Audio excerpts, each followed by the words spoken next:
I'm Jordan Rondell, aka The Caker. At 21 years old, I founded my business in Auckland, New Zealand. I guess it began as a little, made-to-order cake business, which really celebrates home-style baking.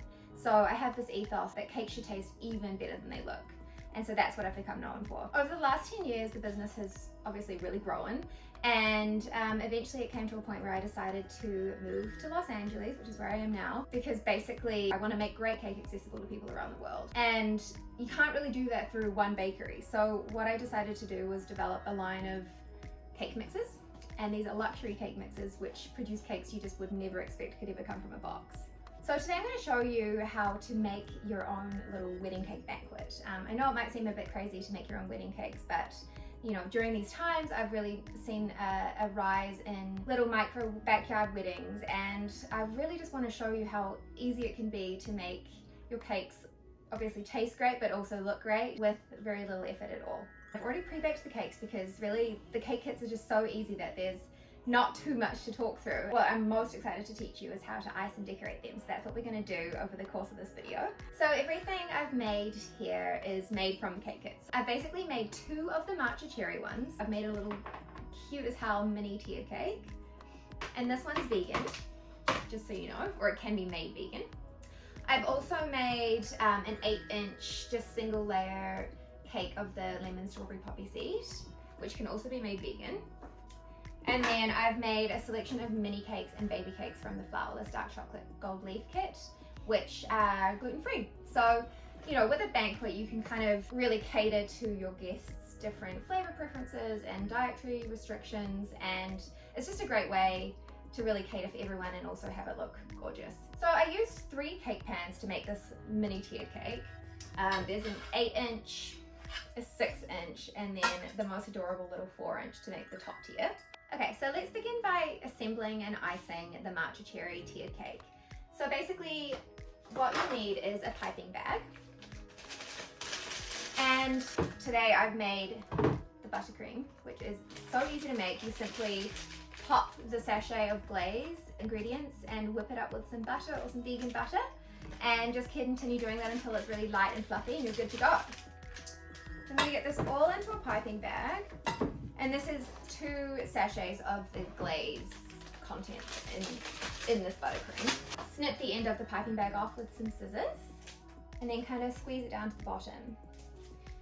Now the reason I'm using a piping bag is because I just want my icing to look really neat. I'm only going to be doing it in between the layers, so that way you get a beautiful sort of smooth edge to your icing that you can see poking out between the layers.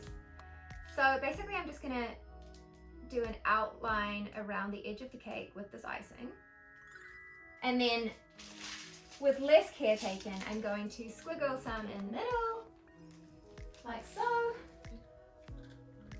Just spread that out to the sides. Okay, so next we're going to pop our second layer, our middle tier, directly on top. And you want it to be really well placed in the center of the cake. Perfect, and then we just repeat the same process with the icing. And then our final layer, the adorable little top tier. It's adorable. So for this one, I've made the glaze that the kit comes with. It contains freeze-dried strawberry powder, which is just the most heavenly smelling thing ever. It just smells exactly like summer should. I'm just going to pour this entire thing onto the cake. Gently just spread it out to the sides, being careful not to go too far over the edge. Finally, for the Flourless Dark Chocolate baby and mini cakes, I'm going to decorate them with the edible 24 karat gold leaf that the kit comes with.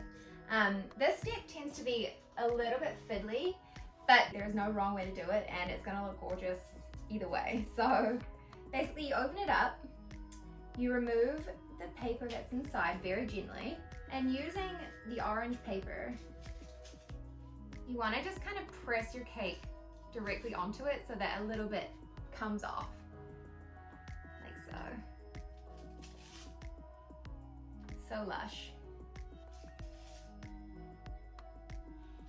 And if it ends up on your fingers, all the better. just means you'll have really pretty nails. So now it's time to decorate the mini tiered cake. This is going to be so fun. So first up, I'm going to use the freeze-dried cherries that the cake kit comes with. I'm actually going to crush some of them up into beautiful cherry powder to kind of dust over the icing, like so. And then I'll apply some whole ones too. Next we'll do the fruit for the strawberry cake. So we've got some freeze-dried strawberries that also come with the kit. So good.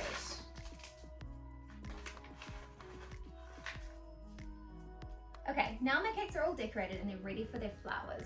To just make them look extra beautiful. Of course they're not necessary, but I want to show you guys how easy it is, and I've sourced everything either from my garden or from my local grocery store, so anyone can do this. Here I've got some spray roses, which are basically little mini roses. And the reason I love using these out of any other store-bought flower is because they're super sturdy. They don't really need to be wrapped or anything like that. They don't have any pollen, which kind of can come loose and fall out onto the cake. So they're really perfect. You can just stick them straight in and they'll last for ages in the cake as well. I've got 4 colors here. I like to use 3. I like odd numbers and I like things when they're not too symmetrical. So I'm gonna go for this dark pink. And I'm just gonna do whatever my hand wants to do. The more you kind of plan it out, I think the less natural it ends up looking, and it looks a bit placed. You can really do this however you want. It's gonna look gorgeous either way.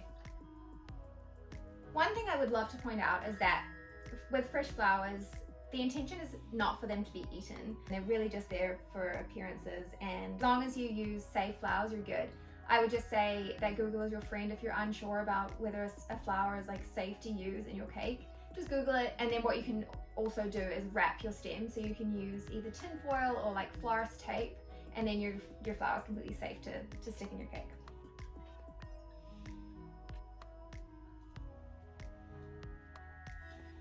See how I'm doing everything a little bit uneven and a little bit unsymmetrical? That's my vibe.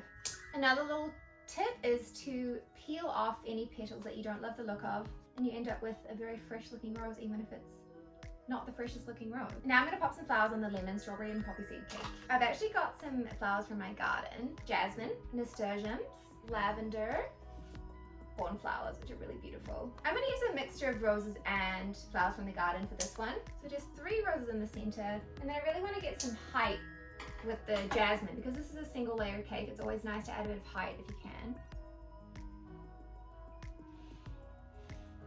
And then just for some extra color, because I'm going all color today, we'll use the cornflowers as well. And finally, let's add some color to the flourless dark chocolate babies and minis.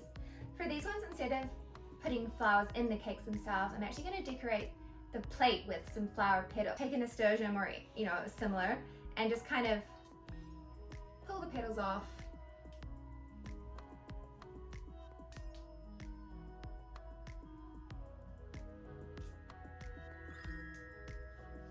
Have fun with it.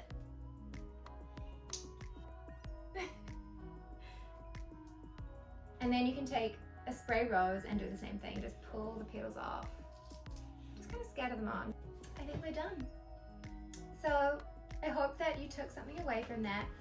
It's really, really easy to make a little mini wedding cake banquet and make it look as gorgeous as this yourself.